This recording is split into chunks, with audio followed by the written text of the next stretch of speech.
Your Honor, I don't have a formal report tonight. However, the volunteer fire department has had some trying days the last couple days, so Councilmember Walter Steed has asked if he could say a few words. Okay, Walter, go ahead.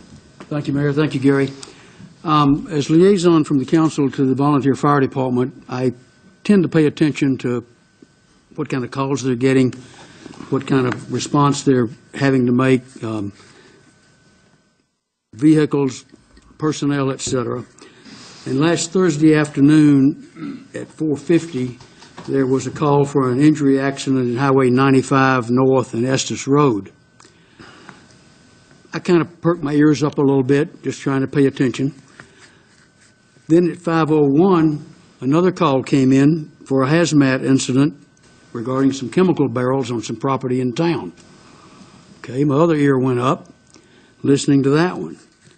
4 minutes later, there was a call for a medical here in town.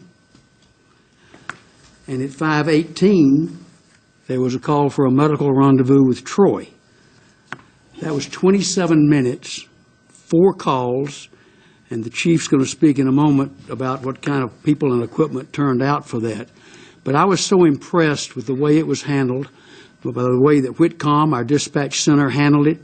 The lady over there, I have no idea who she was, but she kept it straight as to what call, what rig, what person, what volunteer number, and it really worked well. And I was so impressed. The next day I called Gary and asked him about if he had anything for tonight, and if he didn't, I told him, well, I did have something I'd like to put out. I told one of the paramedics about this at the Lee Newbell Fair on Saturday, that I was going to do it, and he said, were you listening Friday? I said, no, I was down at the ball game at Lewiston. What happened Friday? He said, there were 4 more that were really tight. On Friday, at 5 o'clock, there was an out-of-town transfer, requires an ambulance and a crew. 5:15, a medical rendezvous, again with Troy. 5:27, a fire on a grill. And at 5:47, an accident involving a bike. That was only 46 minutes in length to do all of that. So with that, I want to just recognize the volunteer fire department, the work that they do, the paramedics, the EMTs, the fire personnel, and ask the chief to come to speak about this kind of activity. Welcome, Chief Nickerson. Thank you, Mayor. Councilman Steed, thank you. You know, coming here almost 2 years ago, I didn't know what to expect. And I have been so pleased and impressed with what we can do with what we have. And I'm glad Walter points out those calls on Thursday and Friday, but not only that, that happens every day. And a lot of people don't know that. We're already 73 calls ahead of last year in this short amount of time in 5 months. 50% of the time, we have 2 calls at the same time anyway. That's not uncommon for us. It does get to be uncommon at 3 and 4 calls, 5 calls, except for during a disaster event type thing, wind or a storm. But our volunteers put so much time in and dedication in and make sure that we make every call in a timely manner, timely fashion every single day, 365, 24/7. And, you know, like I said, coming here is like, wow, we run, you know, a few calls, and we actually run more than I even anticipated. But we tend to cover every call in a very reasonable, if not a short amount of time. You know, we always struggle sometimes, you know, some days during the day, during the week, but for the most part, we get out the door in less than 3-4 minutes. We get there in 5 or 6. Luckily, we have a little bit smaller town to get around town, and very easy to get around. So with that being said, our volunteers take off from lunch, dinner, family time, nighttime, 2 o'clock in the morning, just to go to all these calls, and they don't ask for anything other than a thank you.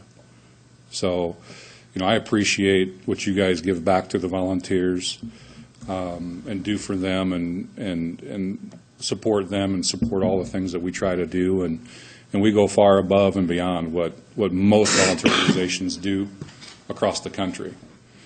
And over the next while, hopefully a year or so, we're going to try to do some more research on how many calls and how effective, we are compared to a lot of these places that can't do what we do. There's organizations that run 300, 400, 500 calls that are hard to fill, even their one call a day. So with us covering 3, 4 at a time, a very serious accident, North 95, 2 ambulances, still getting a medic unit to go to Troy, another ambulance to go to a medical. There's not a lot of places that can do that. And I'm just happy to be here, and it's not me, it's all 100 of those volunteers. It's not me. They do the work. We just help provide them the tools to do it. So that's what I got.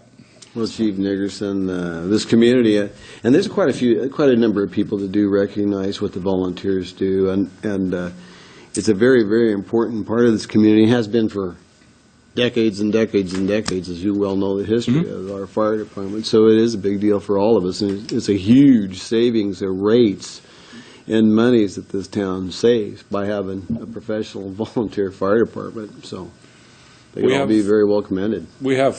Right now we have 5, 6 paramedics, so that's one of the challenge areas that we have.